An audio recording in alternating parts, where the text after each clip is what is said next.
when it comes to special packages and whatnot, just be extra careful, guys. Yes, please don't be fooled. It doesn't work. Hello everyone, welcome to this first episode of 5 First. My name is Matthew, I'm from AffinityMotions, and I believe many BTO first-timers out there are wondering what to consider and what to avoid when it comes to renovating your new home. Today, I'll be sharing with you 5 renovation mistakes that first-timers tend to actually make so that you can avoid them.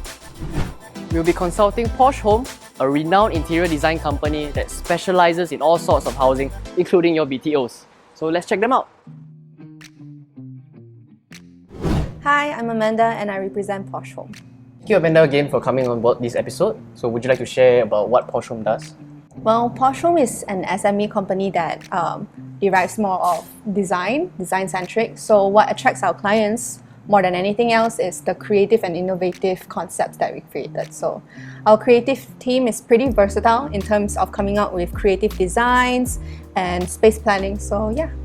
That's great. So Amanda, based on your experiences, right, what would you say are the top 5 renovation mistakes that BTO first-timers will actually make? The first thing first is to know the difference between an interior designer and a contractor. The services, the quality, and the technicality, it all comes down to the results and it's different, right? An interior designer actually sells you designs.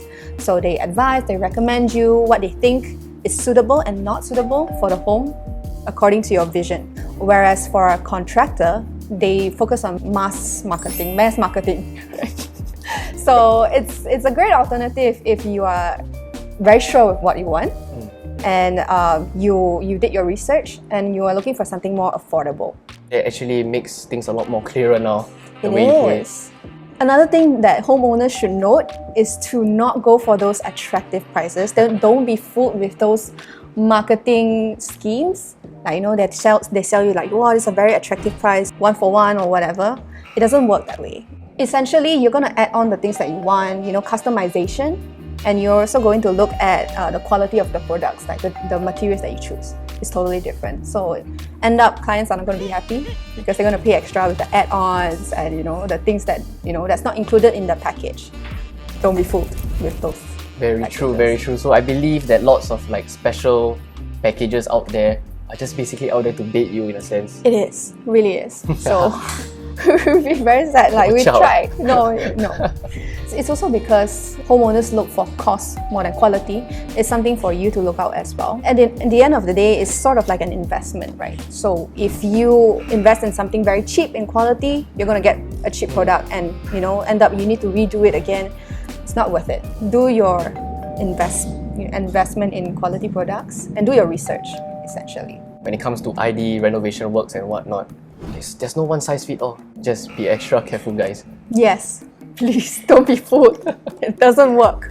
What are other mistakes maybe that we could be caught off guard? Key collection. Oh, so yeah, that's one of the major ones. Yes, never ever plan only when you get your key collection. Don't wait for it because it takes about 1-2 months to plan.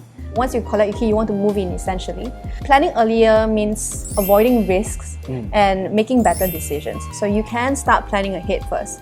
Meet up with your IDs or contractors. That's where you go from there.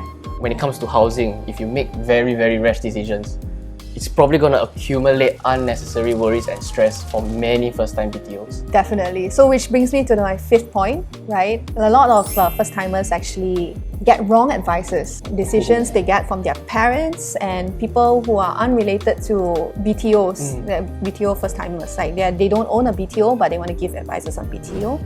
So it's a little irrelevant, I would say. The market constantly changes. So are the trends, so things are always updating. What design is better right now? Like what layout should I do? It's a bit different from what you want.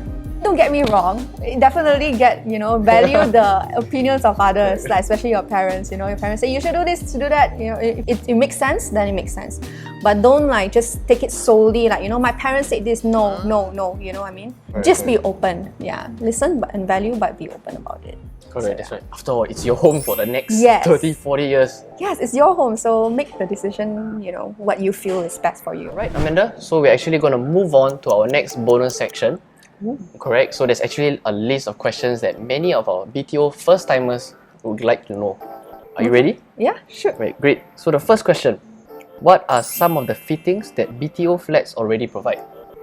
Okay, well, there's two options actually. So you can opt for either a bare unit on itself, so basically it's just concrete and maybe one or two taps here and there, or you can actually have their premium package that they provide you, which means they come with the furnishings like floorings, the doors. If you are just looking to move into a new home, then just opt for the premium package. The HDBs already, they install everything inside, so you don't have to worry so much about that. But the cons is that, if you want to do renovation, it's best to get a bare unit, because if you get a premium package and let's say the floorings is not what you like, then you have to hack down the entire thing, and it's gonna cost you extra time and money. So that's the cons. How do you know what you can or cannot knock down when it comes to the walls in the floor plan?